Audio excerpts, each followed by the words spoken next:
It was a quiet night in Bavaria, March 31st, 1922. On a remote farmstead known as Hinterkaifeck, 6 people went about their evening routines. By morning, they would all be dead. The murders were so brutal, so strange, and so unexplained that more than a century later, the case still chills investigators, writers, and true crime enthusiasts around the world. Because here's the terrifying truth. The killer wasn't a stranger in the dark. They stayed in the farmhouse, lived there after the murders, and vanished without a trace. This is the story of the Hinterkaifeck murders, the farmhouse of death. Deep in rural Bavaria, about 70 kilometers north of Munich, sat a lonely farmstead. Locals knew it simply as Hinterkaifeck, the farmstead behind Kaifeck. It wasn't the kind of place you stumbled across. The dirt path that led there wound through the forest, silent and unsettling even in daylight. The house itself was sturdy but austere. A 2-story structure with thick stone walls, wooden beams, and a steep roof that bore the weight of long Bavarian winters. Attached to it were a barn, stables, and storage sheds, all clustered together like a fortress against the wilderness. The farm was both self-sufficient and isolated. That isolation would later become central to its legend. Inside lived 6 people. Andreas Gruber, 63, the patriarch. He was known in the village as strict, stubborn, and often harsh. Cäzilia Gruber, 72, his wife, quiet but weary, hardened by a lifetime of farm labor. Victoria Gabriel, their widowed daughter, 35 years old. She was by all accounts warm, hardworking, and devoted to her children. Cäzilia Jr., Victoria's 7-year-old daughter, bright, curious, and full of life. Josef, Victoria's 2-year-old son, whose parentage was already whispered about in the village. Maria Baumgartner, the new maid who arrived at the farm on March 31st, 1922, the very day of the murders. On the surface, the Grubers' life was typical of rural Bavarian farmers. But beneath that surface was turmoil, scandals, family secrets, and whispers of incest.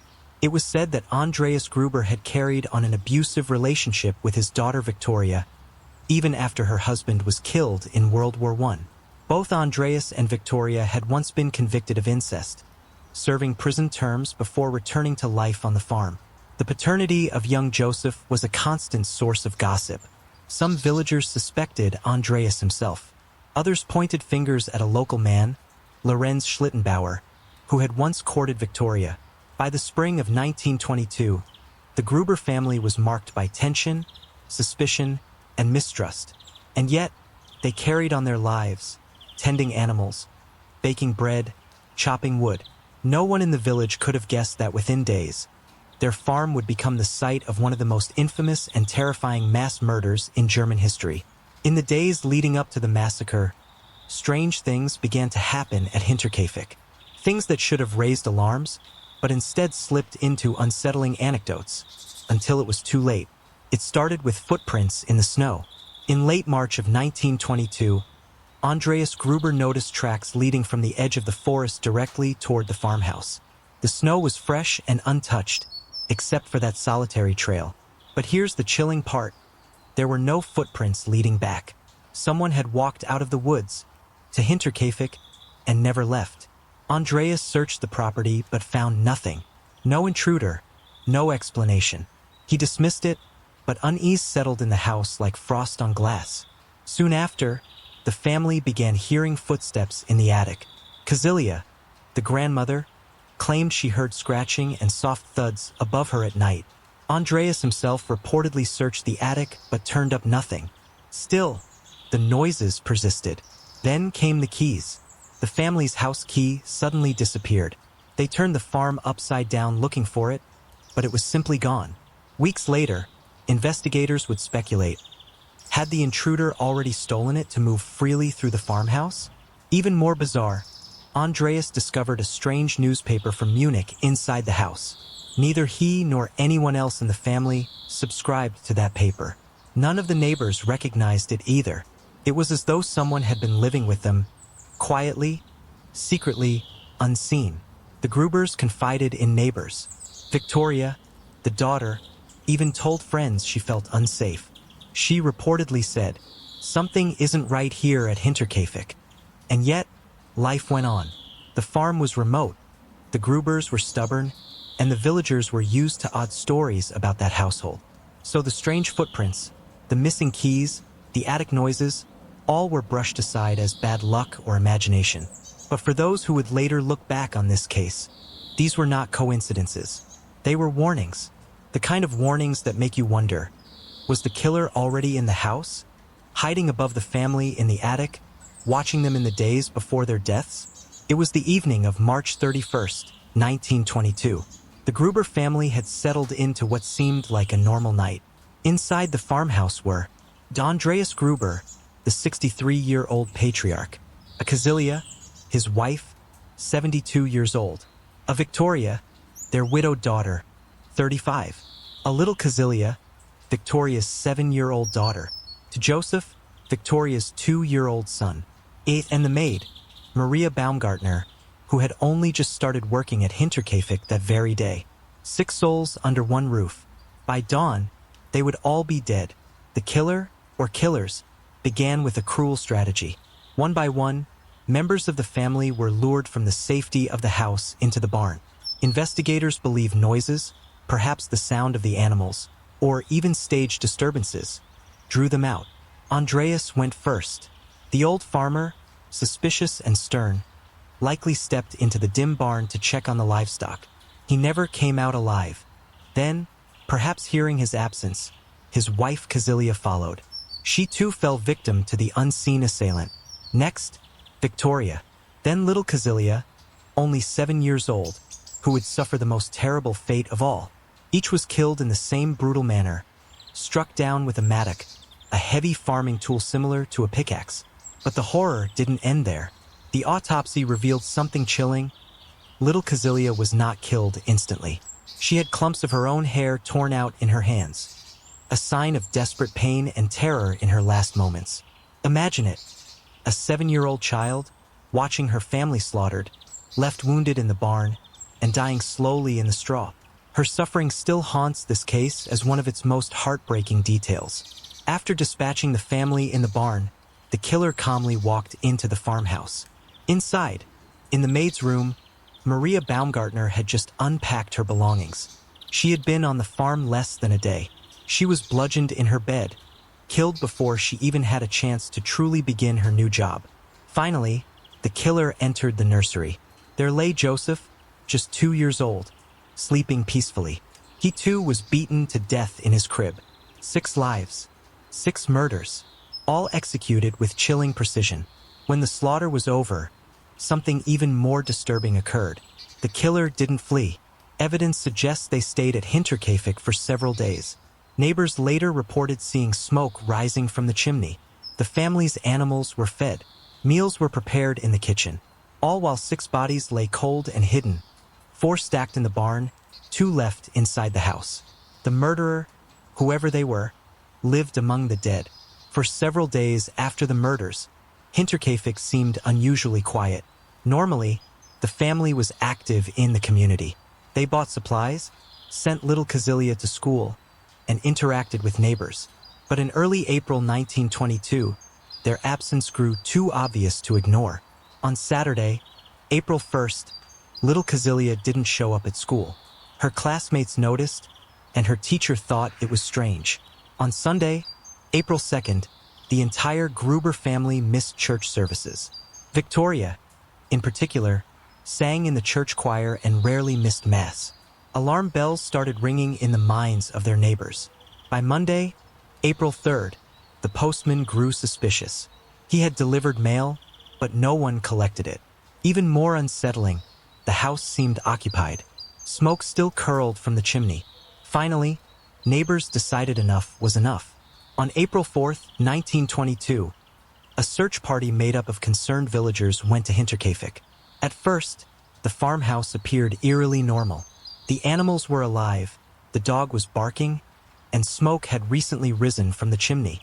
But when the searchers opened the barn door, they froze. There, in the hay, were the stacked bodies of Andreas, Cäzilia, Victoria, and little Cäzilia. The bodies had been covered with hay and old boards, as though the killer had tried to conceal them but not truly hide them. The searchers recoiled in horror, but the nightmare was only half over. Inside the farmhouse, they found the body of Maria Baumgartner in her bed, killed on her first day of work. And in the nursery, Josef, the 2-year-old, lay dead in his crib. 6 victims. A slaughter. The farmhouse was no longer a home. It was a tomb. What unsettled everyone most was not only the brutality but the bizarre orderliness of the crime scene. The animals had been fed. The kitchen had signs of meals being cooked. The dog had been cared for. The murderer had lived among the corpses for at least 3 days. Imagine that. Eating meals, tending cows, walking the halls, all while the family they had just killed lay only feet away. It was as if Hinterkaifeck itself had become a place where the living and the dead blurred together. News spread quickly. A massacre of the scale was almost unheard of in rural Bavaria. Who could have done this? Why hadn't the family's valuables been stolen? Why kill everyone, including a 2-year-old child, only to remain in the house afterward? The mystery of Hinterkaifeck was born. The discovery of 6 slaughtered bodies at Hinterkaifeck shocked the quiet Bavarian countryside. Police descended upon the farm, but what they found only deepened the mystery. When investigators arrived, the chaos of the farmhouse quickly overwhelmed them. 4 bodies in the barn, stacked with hay and boards. A Maria Baumgartner, the maid, dead in her bed. A little Josef lifeless in his crib. But unlike many murders of the time, robbery was not the motive. Cash and jewelry were untouched. The farmhouse was still full of valuables. Whoever did this, it wasn't for money. Investigators noted disturbing details. 1. The barn murders. Andreas, Victoria, and the 2 Cäzilias had been lured into the barn one by one. Each was killed with what appeared to be a heavy mattock, a farm tool like a pickaxe. Why they went out one at a time, no one knows. 2. The child's suffering. Autopsies revealed little Cäzilia, just 7 years old, had survived long enough to pull out her own hair in terror before dying. 3. The care of the house. After the murders, the killer stayed in the house. They cooked meals, ate food, milked the cows, and even cut bread from the family kitchen. Smoke from the chimney was seen for days after the killings. The murderer didn't just strike and leave. They moved in. Detectives recalled the strange footprints in the snow reported days earlier. Prints leading into the farmhouse, but none leading out. Could the killer have been inside the house before the murders? Perhaps they had been hiding in the attic, waiting. The bodies were brought to the barn for examination by Dr. Johann Baptist Aumler. His findings were chilling. Andreas, severe head trauma, skull cracked open. A Cäzilia, 7 years old, signs of prolonged suffering. A Victoria, strangulation marks and head trauma. A Maria, killed with a blow to the head in her bed. A Josef, bludgeoned in his crib. The murder weapon, believed to be the family's mattock, was missing. This was 1922. Forensic science was in its infancy. No fingerprints were collected. No photographs were systematically preserved. Crowds of curious neighbors trampled through the farm before evidence could be secured. It was, in many ways, a botched investigation from the start. Police began to wonder, did the killer hide in the farm beforehand? Was it someone the family knew? Someone trusted enough to lure them one by one into the barn? And most disturbingly, was the murderer still close by, watching? The small Bavarian town, once peaceful, was now drenched in paranoia. Every neighbor eyed the other. Every shadow seemed darker. The hunt for the killer began. The murders at Hinterkaifeck demanded answers. But as investigators turned to the possible suspects, the case only became more tangled and more disturbing. At the center of suspicion was the family itself. Neighbors whispered about Andreas and Victoria. Andreas Gruber was despised in the community, known for his violent temper and controlling nature. He had served prison time for an incestuous relationship with his daughter, Victoria. Some believed that Josef, the 2-year-old baby, might not have been her late husband's child, but rather her father's. If that was true, then the murders were not only horrific but rooted in a dark family scandal. Could someone in the village have wanted to wipe out the shame? Or worse, could Andreas himself have brought this on them? Perhaps the most infamous suspect was Lorenz Schlittenbauer, a neighbor and farmer. He had once been romantically involved with Victoria. He believed he was Joseph's real father. He had even tried to marry Victoria, but Andreas had prevented it. This left him bitter and angry. On the day the bodies were found, Lorenz entered the farmhouse freely, unlocking doors without hesitation, moving bodies without fear. Investigators noted how strangely calm he was. Almost too calm. Almost like he already knew what he was going to find. Did Lorenz kill them out of revenge? Or was he, as he later claimed, simply a grieving father and neighbor trying to help? Another set of suspects were the Gump brothers, known criminals with violent histories. Their sister, Clara Gump, allegedly had ties to the Gruber family. Rumors spread that the brothers might have been hired to silence Andreas and his family, but without solid evidence, the theory collapsed. Some villagers swore they had seen a bearded man wandering the woods near the farm days before the murders. He was described as ragged, unkempt, and suspicious. No one knew his name. Or could he have been hiding in the farmhouse attic, the source of the footsteps and missing newspaper? If true, the murders might have been the work of a drifter who chose the wrong house to stalk. Post-World War I Germany was full of traumatized, violent men drifting across the countryside. Some believed a deserter or ex-soldier may have committed the crime. The precision of the killings, each victim lured out one by one, suggested tactical discipline. But no soldier was ever connected to the crime. Some neighbors whispered that Victoria had a secret relationship with another man, possibly from outside the village. If true, could this man have killed out of jealousy? Or had Andreas discovered the affair and sparked a violent chain of events? Every person close to Hinterkaifeck seemed to have motive.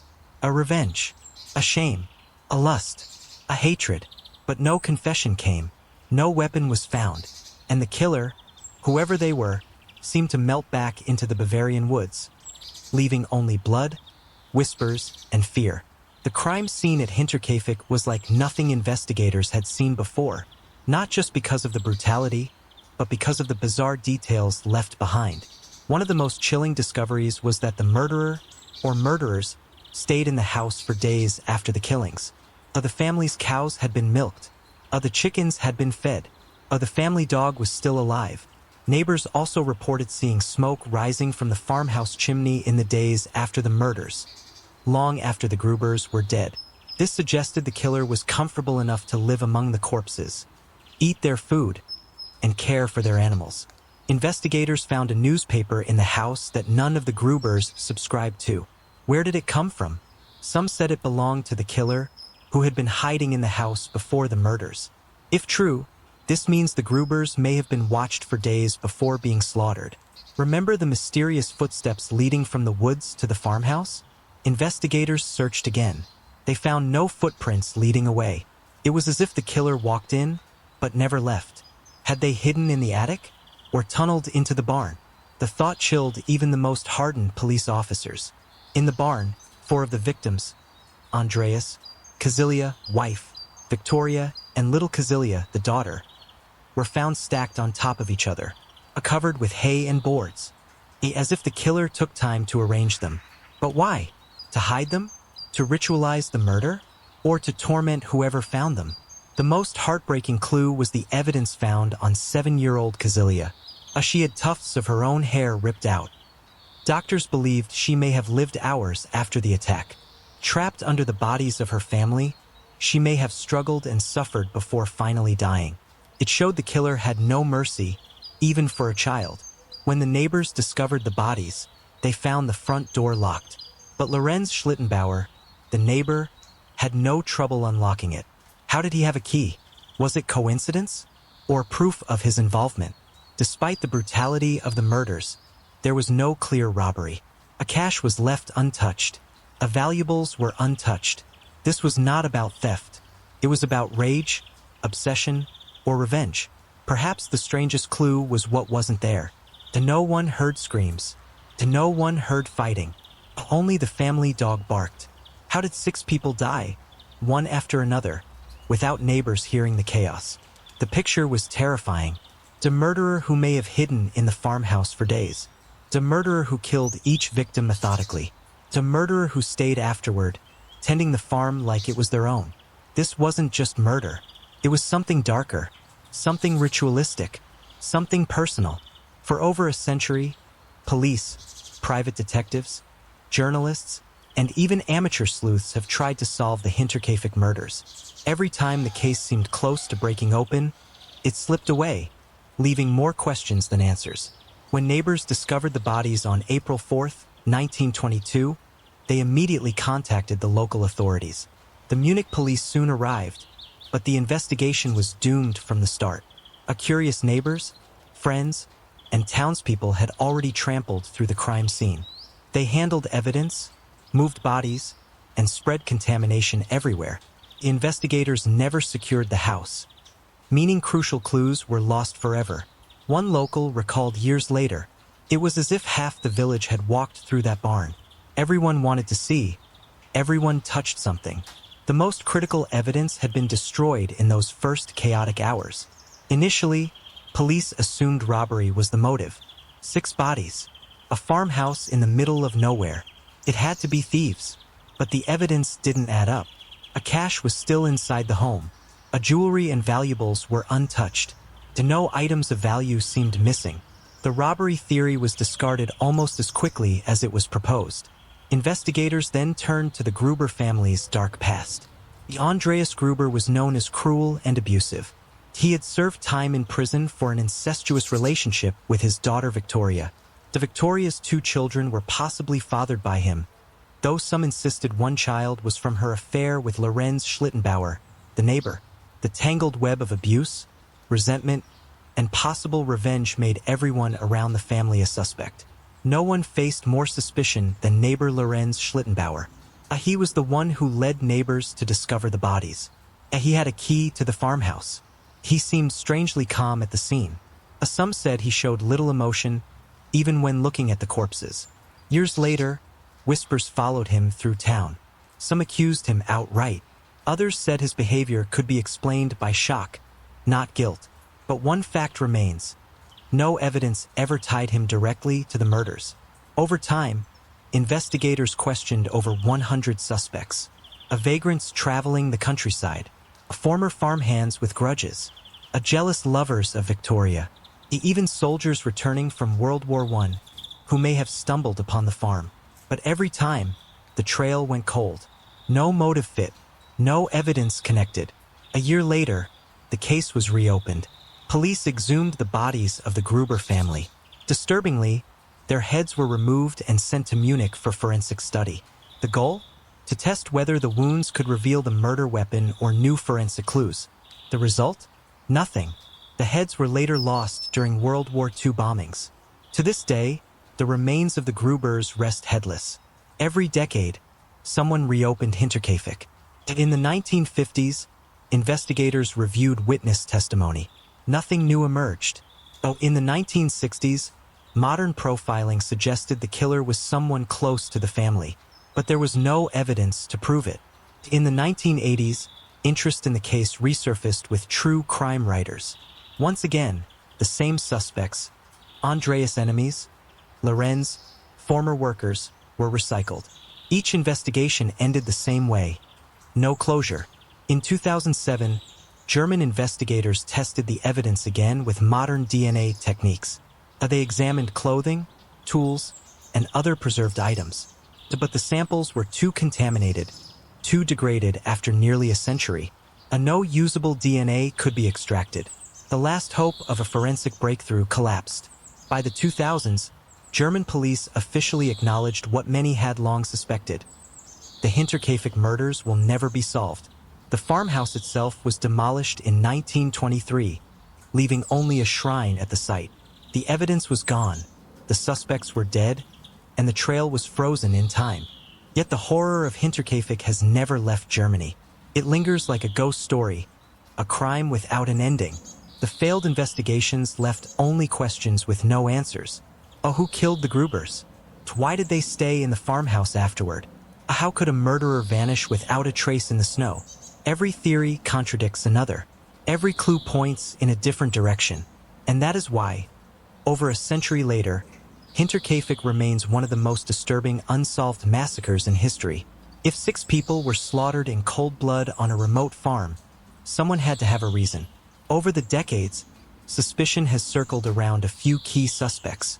Some close, some far, some terrifyingly plausible. No suspect has been whispered about more than Lorenz Schlittenbauer. He was Victoria's lover, or at least claimed to be. He believed Victoria's son Josef was his child, though the town suspected Josef's real father might have been Andreas Gruber, Victoria's own father. To when he discovered the bodies, his behavior was unsettlingly calm. Neighbors later said he unlocked the door with a key. How did he get one? Showed little horror at the corpses. He even seemed more interested in farm equipment than the murdered family. Theories suggest Lorenz killed the Grubers in a fit of rage, either over the paternity dispute or because of Victoria's refusal to stay with him. But critics argue his behavior could just as easily be explained by shock. He lived the rest of his life under a cloud of suspicion, never proven guilty, never proven innocent. Over the years, Hinterkaifeck saw many workers come and go. Some hated Andreas Gruber, some claimed he mistreated them, or in fact, the maid who worked there before Maria left because she believed the house was haunted. She swore she heard footsteps and voices in the attic. Did a bitter servant return to take revenge? Or did one of them know the farm well enough to hide in the house for days before the killings? It's possible, but investigators never found evidence tying a worker to the crime. Victoria was a young widow, attractive, and by many accounts, desperate to escape her father's control. She had lovers, both known and rumored. Could a rejected suitor have turned violent? Could jealousy have driven someone to wipe out the entire household? One man was briefly arrested, but he had an alibi. Others were suspected, but all eventually cleared. Still, the lovers' revenge theory remains strong. Some believe it really was robbery, just badly executed. To maybe the killers expected a wealthy farm. To maybe they were startled, panicked, and killed everyone. Then they realized there wasn't much to steal. But this theory ignores one terrifying fact. The killers stayed in the house for days afterward. They fed livestock, cooked meals, slept in the farmhouse. That's not robbery. That's something darker. Post-World War I Germany was unstable. Soldiers roamed. Bandits traveled the countryside. Outsiders were easy to blame. One theory suggests a passing stranger stumbled upon the farm and committed the crime. Another suggests a group of vagrants attacked the family. But again, there was no evidence of intrusion. The killer seemed to know the family, to be comfortable there, to move through their home like it was his own. Perhaps the most disturbing theory circles back to Andreas Gruber himself. What if the killer wasn't a stranger? What if it was someone trying to end the abuse and humiliation inside Hinterkaifeck? Andreas was despised by neighbors. He had few friends, many enemies. His incestuous relationship with Victoria scandalized the entire town. Could someone have finally snapped? A villager, disgusted by the abuse, deciding to deliver justice? The problem? If so, why kill everyone, including children and the maid? Why slaughter the innocent along with the guilty? Unless the killer believed the entire family was tainted and decided to wipe them all out.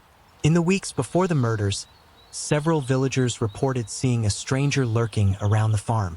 A man was spotted watching the farmhouse from the forest. Footprints in the snow led toward the house, but never away. Unexplained noises came from the attic. Could the killer have been living in the house for days? Waiting, watching, moving in the shadows? If true, it would explain the eerie reports from the maid who quit because she believed the house was haunted. Maybe it wasn't a ghost she heard, but the killer. Each suspect seems plausible. Each theory has weight, and yet, none fit perfectly. If it was Lorenz, why no proof? If it was robbery, why stay for days? Oh, if it was revenge, why kill the children too? The deeper you go, the more Hinterkaifeck feels less like a crime and more like a nightmare with no logic. The murders of Hinterkaifeck are terrifying enough on their own. But when fact runs dry, theories take root. And in the centuries since that night, some theories have refused to die. Some make sense. Others border on madness. All of them cling to the unsolved mystery of a farmhouse drenched in blood. This is perhaps the most chilling theory of all. Days before the murders, Andreas Gruber told neighbors he'd found strange footprints in the snow. They led straight to the house, but there were no prints leading away. He also complained about hearing footsteps in the attic, though he never found anyone. The family even discovered a newspaper in the house that no one in the household had purchased. Put all of that together, and you have a horrifying picture. Someone was already inside the house, living in the attic, watching the family, waiting. If true, the killer may have been there for days, maybe weeks, before striking. Some believe Hinterkaifeck wasn't just murder, it was ritual. The killings were a methodical, a silent, and brutally personal. The theory suggests a cult, perhaps a small secret society, targeted the Grubers for reasons we may never know. The children, some claim, were killed as part of a ritual offering. It's far-fetched. There's no hard evidence. But the sheer savagery, combined with the fact that the killers stayed afterward, makes it sound less like crime and more like ceremony. Others argue Hinterkaifeck wasn't unique. A similar family slayings happened in Europe before and after. Entire households were wiped out with an axe or pickaxe. In each case, the killers were never caught. Could Hinterkaifeck have been the work of a roaming serial killer? A man moving from town to town, slaughtering families in isolation, then disappearing without a trace? The idea is terrifying, because if true, Hinterkaifeck may have just been one blood-soaked stop on a much larger trail. We can't escape the darkest truth of the farm. Andreas and Victoria were rumored to be engaged in incest. Both had been arrested for it years earlier. If Josef was the product of that relationship, someone might have wanted the sin erased. Could a villager, disgusted by what they believed was happening, have decided to wipe out the family line? This theory holds weight because Josef was killed too. If Josef was the innocent child of incest, then in the mind of a killer seeking to purge, no one could be left alive. Some theorists believe the murders couldn't have been done by strangers. The killers moved too confidently, too comfortably. They used tools from the barn, took time covering the bodies with hay and cloth, fed the animals. All of that suggests familiarity. So who inside the family could have done it? Some radical theories suggest Victoria herself might have killed Andreas and the others, then been killed in turn. But the crime scene evidence makes this unlikely. Others whisper about long-lost relatives or half-siblings with grudges. The truth is murky, but the theory of an inside hand has haunted the case ever since. And finally, the theory that crosses into the supernatural. The maid who left before the murders insisted the farm was haunted. She claimed to hear footsteps in the attic, whispers in empty rooms, objects moving. After the killings, some villagers said the land itself was cursed. They claimed Andreas's sins had drawn evil to Hinterkaifeck, and the slaughter was punishment. Even today, true crime circles sometimes flirt with the idea that what happened in the farmhouse wasn't human at all, but something darker. They refuse to die because the case refuses to close. No arrests, no confessions, no closure. And in that silence, every possibility, from the rational to the insane, continues to echo across the decades. If there's one reason the Hinterkaifeck murders remain unsolved to this day, it's not just the brutality of the crime. It's the staggering list of failures by investigators. The tragedy wasn't only what happened in that farmhouse, but also what didn't happen afterward. The murders happened on the night of March 31st, 1922, but the bodies weren't discovered until April 4th. That's nearly 4 days the killers had to erase their tracks, manipulate the scene, to feed the animals and keep up appearances. By the time villagers entered the barn, the evidence had already gone cold. When neighbors finally found the bodies, panic set in. Word spread like wildfire. Dozens of villagers poured onto the farm. Some moved the bodies, touched evidence, even cooked food in the Gruber's kitchen. Yes, instead of preserving the crime scene, people ate a meal inside the murder house. By the time investigators arrived, the scene had been so heavily disturbed that any chance of clean evidence was gone. Here's a shocking fact. There are no surviving photographs of the farmhouse's interior. Investigators in 1922 failed to document the scene properly. No detailed photos of where the bodies lay. No careful shots of potential weapons or footprints. Instead, Everything relied on memory and crude sketches, which meant, when evidence went missing, there was no permanent record. Autopsies were performed in the barn itself, on makeshift tables, with villagers watching. The doctor had little equipment. He noted the obvious trauma, crushed skulls, missing faces, but deeper forensic work was impossible. And unbelievably, after the autopsies, the victims' heads were removed and sent to Munich for further study. The heads never returned. In World War II, they were destroyed in bombing raids. So today, even if modern DNA or forensic techniques could help, the most important evidence, the heads, no longer exist. The primary murder weapon was believed to be a mattock, a heavy farming tool, like a cross between an axe and a pick, but investigators never confirmed it.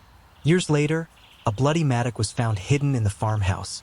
But by then, it was far too late for testing. Perhaps the greatest mistake of all.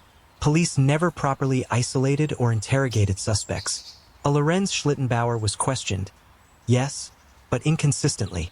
Other locals were briefly interviewed, then dismissed. Some suspects weren't questioned until years later. This lack of urgency meant memories faded, alibis solidified, and potential confessions evaporated. Even decades later, investigators admitted the early work was sloppy. In 1920s rural Bavaria, police had little training for a case of this magnitude. The result? Hinterkaifeck was doomed to remain unsolved from the very start. Every time people revisit the case, one truth becomes unavoidable. The killers might have been caught. The answers might have been found, if only the investigators had acted with precision. Instead, Hinterkaifeck remains not just a massacre, but a lesson in how failure can bury the truth forever. The farmhouse at Hinterkaifeck is gone now.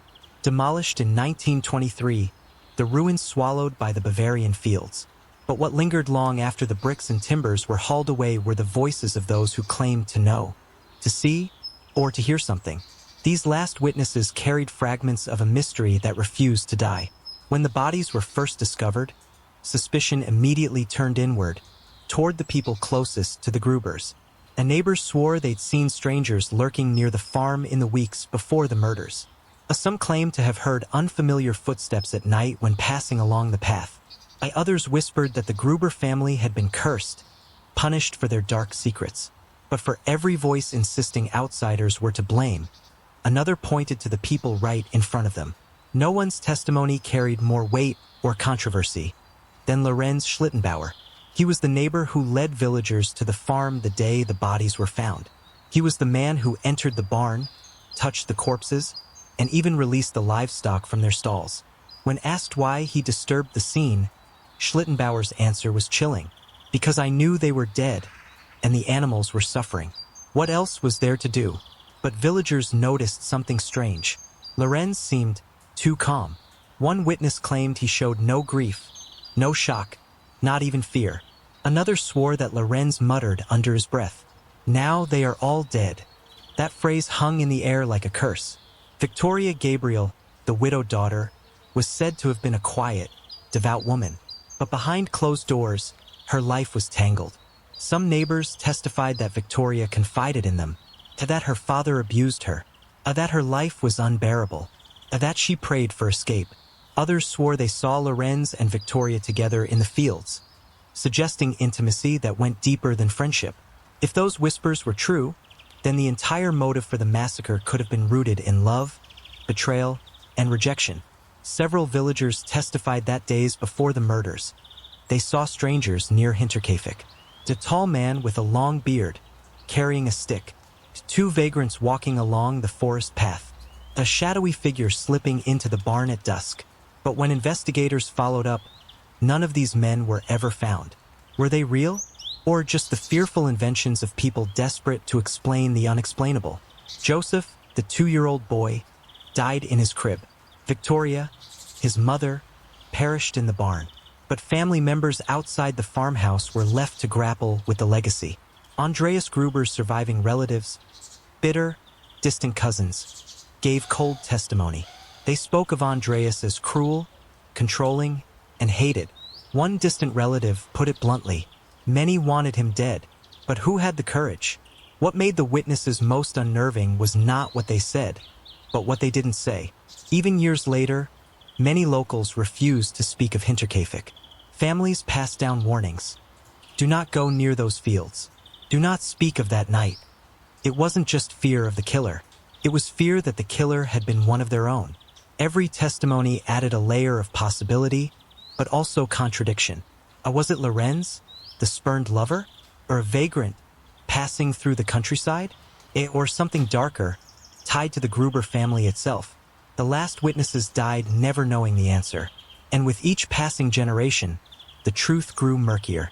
The Hinterkaifeck murders left no survivors inside the farmhouse walls. And those who were left outside, the neighbors, the relatives, the villagers, carried shadows they could never put down. In the end, their testimonies weren't just fragments of a case. They were warnings that sometimes monsters live closer than you think. If the murders at Hinterkaifeck are terrifying, the theories about who committed them are even worse, because each theory reveals not just possibility, but motive, betrayal, and horror hiding in plain sight. The most enduring theory points directly at Lorenz Schlittenbauer, the neighbor who discovered the bodies. He had a personal connection. Rumors swirled that he was the father of little Josef. He had access. Lorenz lived close by and knew the family well. He had a possible motive. Victoria had filed for child support against him, and there was tension about whether Josef was his son. Witnesses remembered Lorenz entering the barn, calmly handling the corpses, and even unlocking doors no one else could open. One villager whispered, it was as if he already knew where everything was and what he'd find. If true, it meant the killer walked among them, guiding them through the scene like a grim tour guide.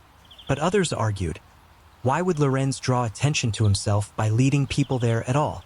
Wouldn't a guilty man avoid the farm completely? Another theory claimed the killer was not a neighbor at all, but a stranger who found the farm vulnerable.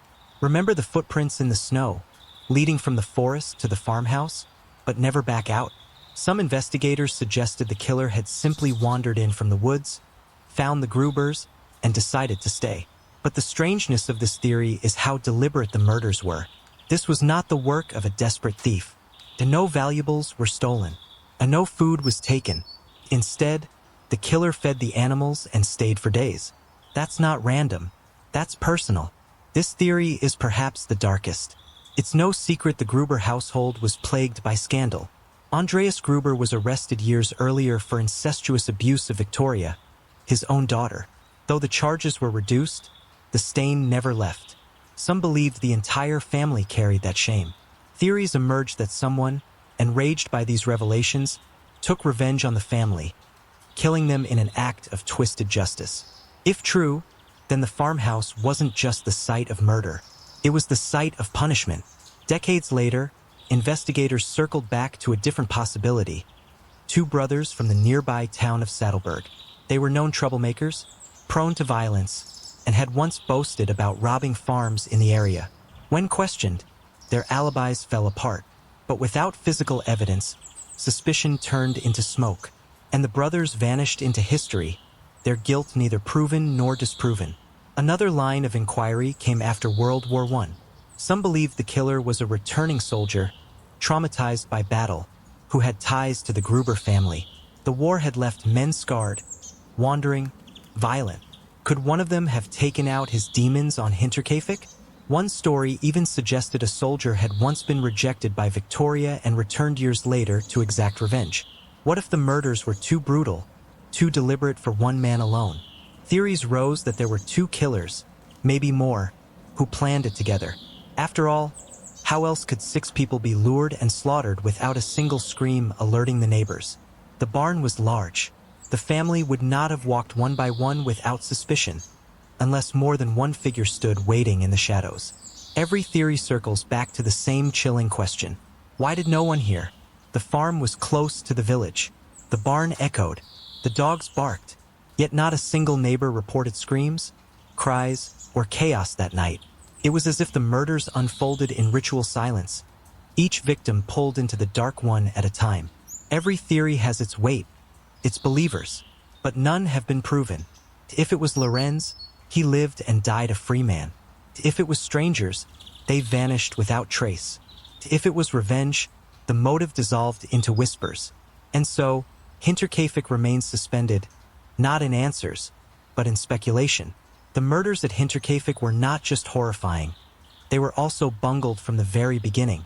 If there is one reason the case remains unsolved, it is because the investigation was clumsy, disorganized, and too easily swayed by gossip.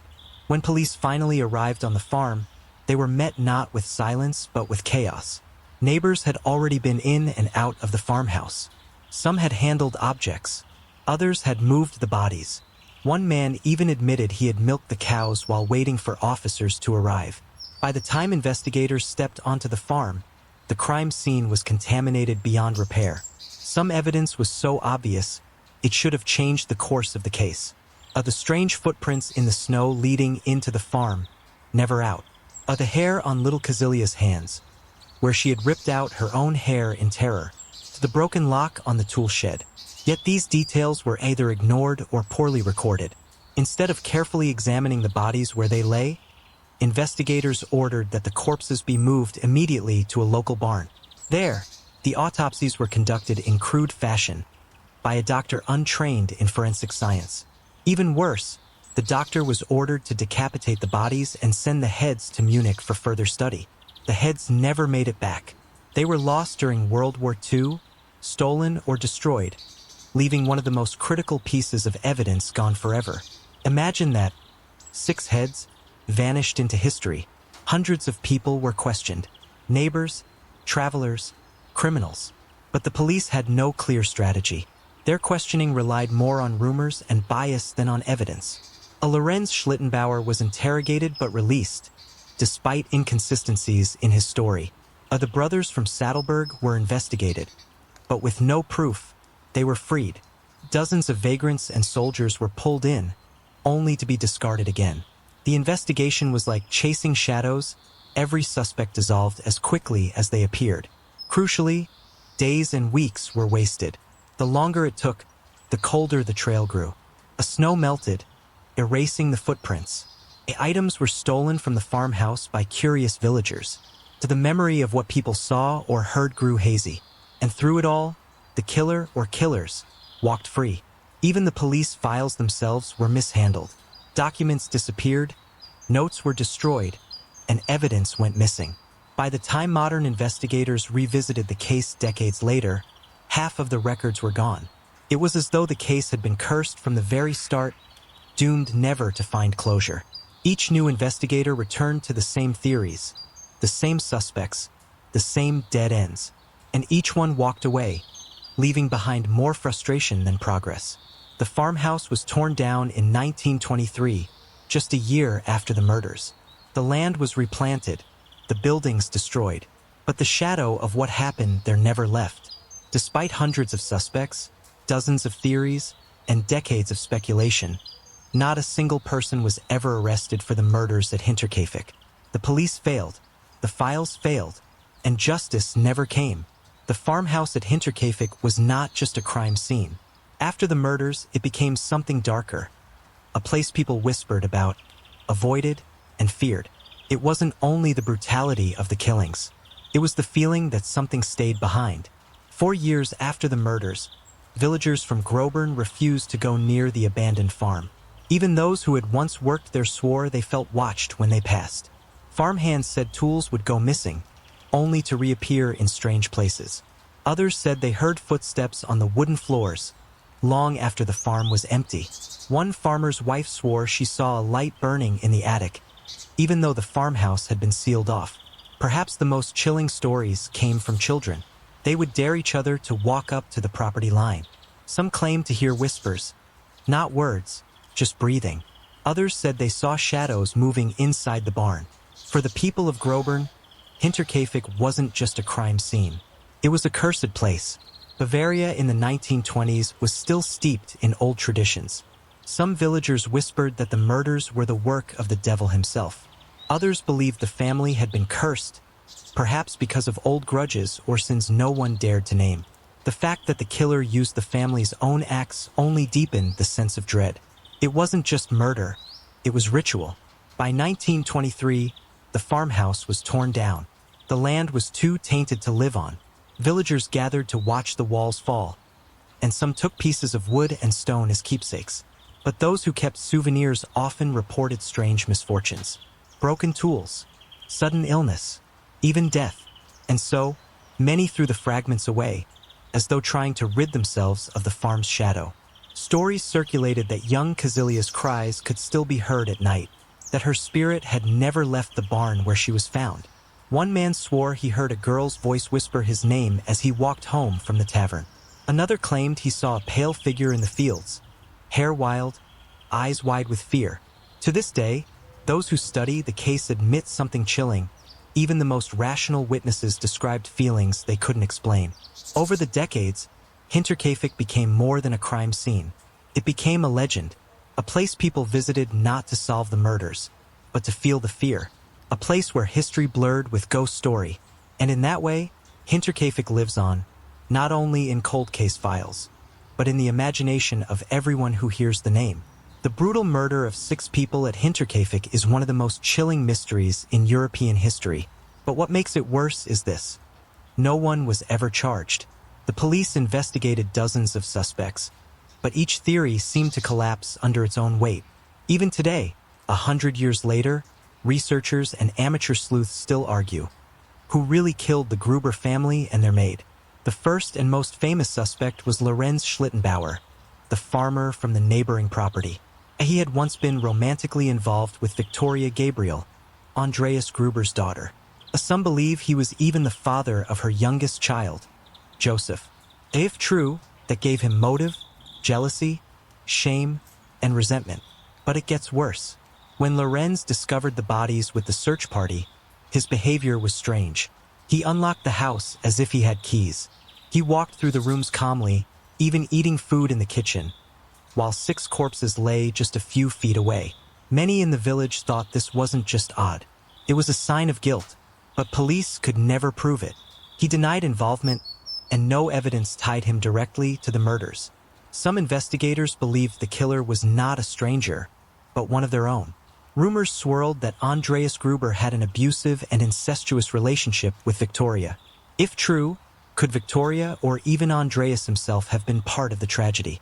Others whispered about inheritance disputes, that family money, property, or shame might have driven someone inside the household to snap. But this theory had a flaw. All 6 were dead. If it was one of them, who was left to swing the axe? Another possibility: the killer was someone passing through. The farm was isolated, and in the days before the murders, neighbors reported seeing footprints leading from the forest to the house, but none going back. Could a drifter, a soldier, or a fugitive have taken shelter at the farm and then slaughtered the family to cover his tracks? The problem? If it was a stranger, why stay? The killer remained on the farm for days after the murders, feeding the animals, eating meals, even making bread in the kitchen. This behavior didn't fit a drifter. It felt more like someone who was comfortable there. Andreas Gruber was not a well-loved man. By many accounts, he was harsh, domineering, and cruel. Some neighbors despised him. Others may have envied the family's land. Could the murders have been revenge? A brutal settling of scores? Maybe, but no one ever confessed. And revenge alone didn't explain why the killer lingered for days afterward, living in the house of the dead. Josef, the youngest child, was believed by many to be the illegitimate son of Lorenz Schlittenbauer. But others thought Josef's father might have been someone else entirely. Could a jealous lover, betrayed husband, or hidden relationship have sparked a deadly rage? This theory has fascinated researchers for decades, because if Joseph's father was someone powerful, someone respected, it might explain why the case went unsolved. The tragedy of Hinterkaifeck is this: every theory makes sense, and none of them do. The killer left no clear motive, no fingerprints, no confession, only silence, death, and a farmhouse that seemed to breathe evil even after its walls were torn down. For nearly a century, the murders at Hinterkaifeck stood frozen in time. The farmhouse was demolished in 1923, but the legend refused to die. Books, documentaries, and endless speculation kept the case alive. And then, modern science entered the story. In 2007, German authorities decided to re-examine the evidence.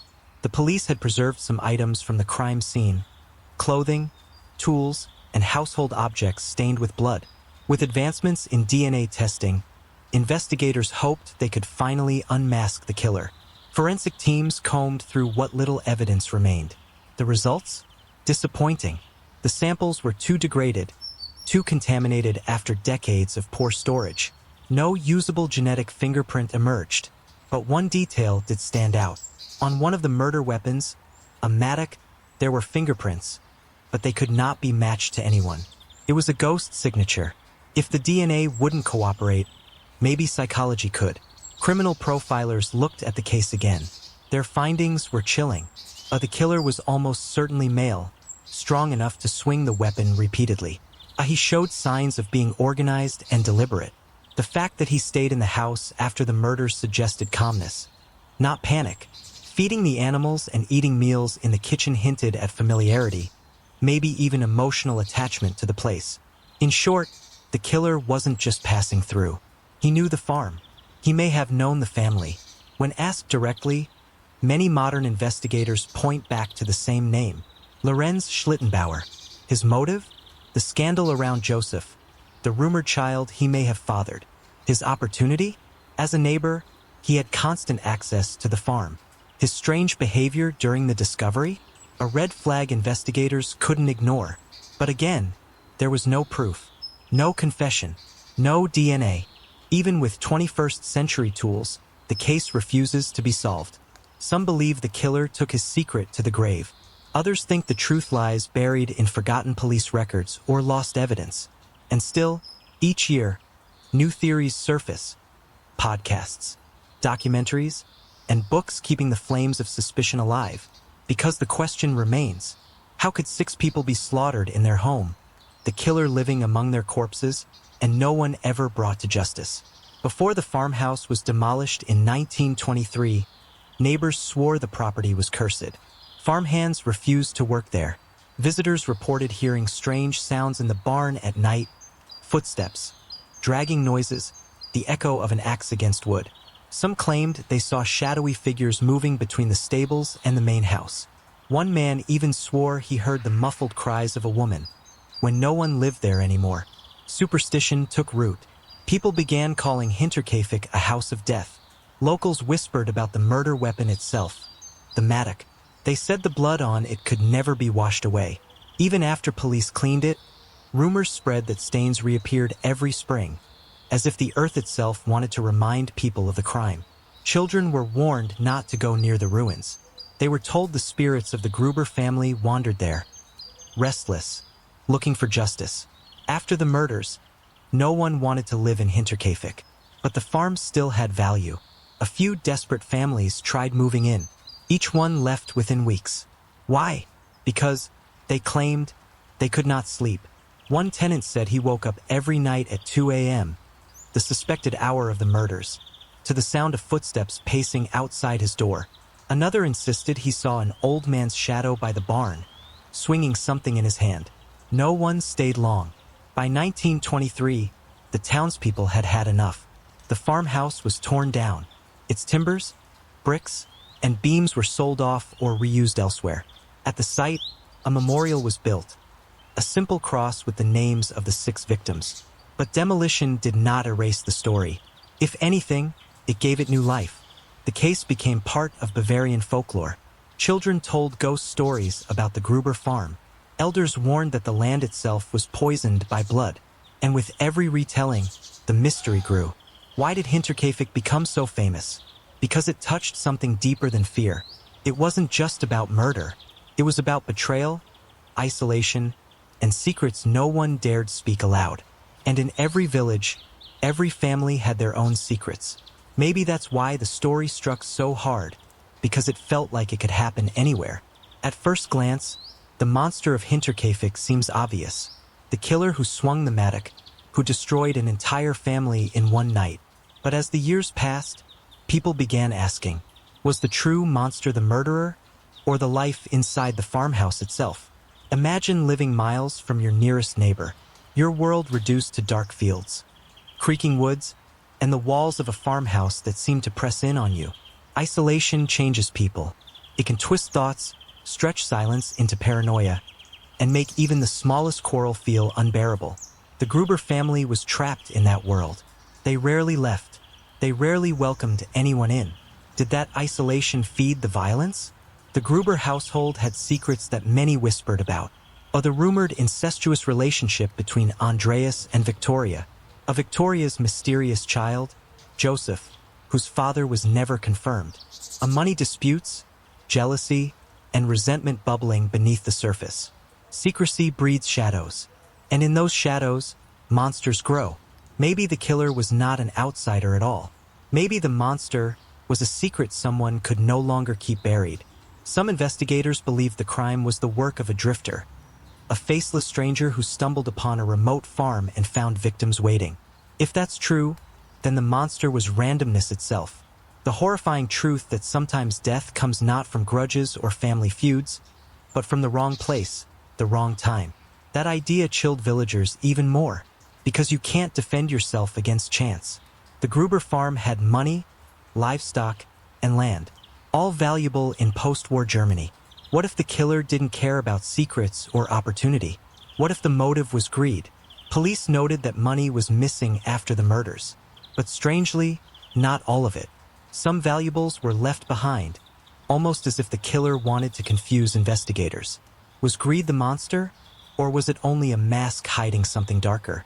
Perhaps the most disturbing theory is that there was no single monster. That Hinterkaifeck's tragedy was the result of many small cruelties, resentments, and choices. That the real monster was human weakness, reflected in every member of the family, every villager who looked away, every investigator who failed to solve it. And maybe, in a way, that's why the case still terrifies us. Because the monster might not have been one man with an axe. It might be something we all carry inside. Unsolved murders linger in the air like smoke. They never settle. They haunt not only the place they happened, but also everyone who remembers them. That is Hinterkaifeck's legacy. Not just 6 graves, but a question mark carved into the history of Germany. The murders are over a century old. The farmhouse is gone. The killer is almost certainly dead. So why does this case still matter? Why does it still pull us back? Some crimes fade with time. Names are forgotten, and places crumble into the earth. But Hinterkaifeck endures. Even though it happened in 1922, even though the farmhouse was demolished decades ago, even though every person involved is long dead, the murders still live in books, documentaries, whispers, and nightmares. Why? A farmhouse, a family, fields stretching into darkness. It feels like a stage set for terror, but this wasn't fiction. It was real. The fact that an entire family could vanish into violence in such a seemingly safe, everyday setting makes the story unforgettable. If it could happen there, it could happen anywhere. The footprints in the snow, the attic noises, the missing keys, the meals cooked after the murders. These details feel like something out of a ghost story, eerie fragments that don't fit neatly together. They give the case a supernatural edge, even though it's entirely human. That uneasy blend of real and unreal is part of what grips us. We crave closure. We want names, dates, motives. We want to be able to point to one person and say, they did it. But Hinterkaifeck never gave us that. Instead, it gave us suspects without proof, motive without conviction, evidence without answers. And so, like an itch that can't be scratched, our minds return to it again and again. Think about it. The victims weren't celebrities. They weren't politicians. They were farmers. Ordinary people. That's what makes the story scarier. They were like us. They lived quiet, simple lives, until violence exploded into their world. When we hear their story, we see ourselves, our families, our homes, and we wonder, could it happen to me? At its core, Hinterkaifeck isn't just about 6 deaths. It's about the dark potential of humanity. The idea that behind closed doors, secrets fester, that grudges can boil over, that someone, anyone, can snap. We study the case not only to understand what happened, but to reassure ourselves that we could recognize evil before it strikes, that we could prevent it, that we could survive it. Hinterkaifeck's farmhouse is gone, But the story still stands. It haunts not because of what we know, but because of what we don't. The silence where answers should be, the shadows where truth should live. And maybe that's why we can't let go. Because until someone speaks the truth, the dead can't rest. And neither can we.